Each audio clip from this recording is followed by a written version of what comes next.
কাতলা মাছের দারুণ একটা রেসিপি নিয়ে এসেছি বন্ধুরা আপনাদের জন্য। অবশ্যই ভালো লাগবে, আর ভালো লাগলে কিন্তু চ্যানেলটি অবশ্যই সাবস্ক্রাইব করবেন। প্রথমে আমি কাতলা মাছগুলোকে ভালো মতো ধুয়ে নুন, হলুদ আর কিছুটা লঙ্কা মাখিয়ে ভালো মতো ভেজে নিয়েছি। যেহেতু রেসিপিটা আমি বেগুন আর বড়ি দিয়ে করেছি, তাই বেগুন আর বড়িটাও আগে থেকে ভেজে রেখে দিয়েছি।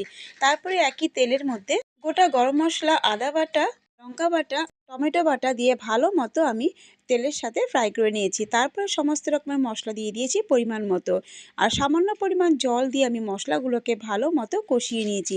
যখন তেল বেরিয়ে আসলো দিয়ে দিয়েছি তার মধ্যে 3 চামচ টক দই।